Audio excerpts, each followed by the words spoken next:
Well, howdy there, Internet people. It's Belle again. So today, we're going to talk about the GOP majority shrinking again after Dems win again in Virginia and what it means. Okay, first the news.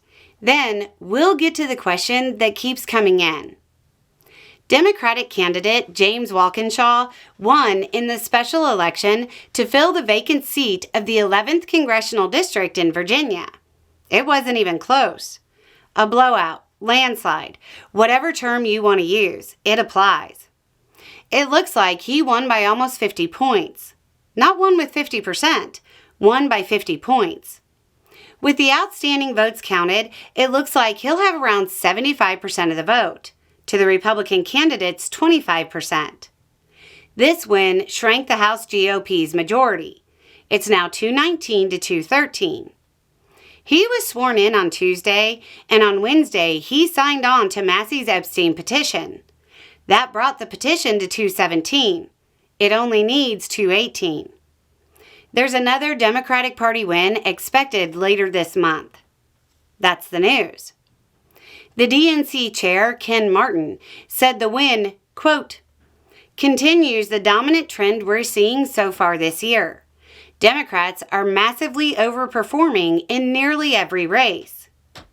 The question is this another sign of Trump tariff one big beautiful bill backlash? Kind of. But not as big as those numbers in the news portion might suggest. The race wasn't ever in doubt. This district is reliably blue. And since it's near D.C. and Trump's job cuts directly hurt the community, the odds of a Republican winning were even slimmer than normal. Would you vote for the party that let Trump destroy your career and hurt your community? But that doesn't mean Democrats didn't overperform. They did.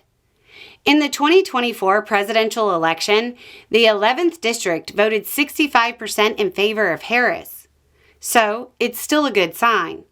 But it's important to keep a realistic expectation of the baseline. A 10-point bump over Harris's 65% is definitely overperforming.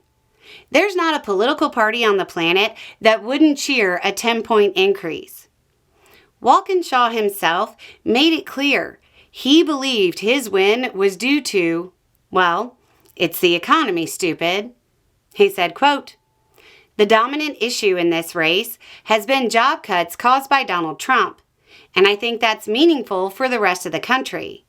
So every single person in our community now knows somebody who's lost their job. Elsewhere in the state, the governor's race is currently rated a likely Democrat win too, even with margins closing.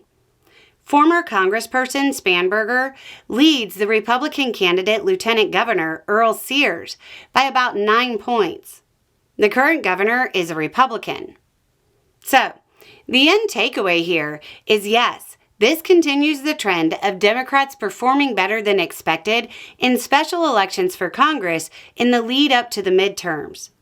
It also helps shrink the GOP majority. But if there's one thing Democratic strategists hopefully recognize, it's that their candidates are outperforming, not simply because they're Democrats, but they've also been running on more than, I'm not Trump.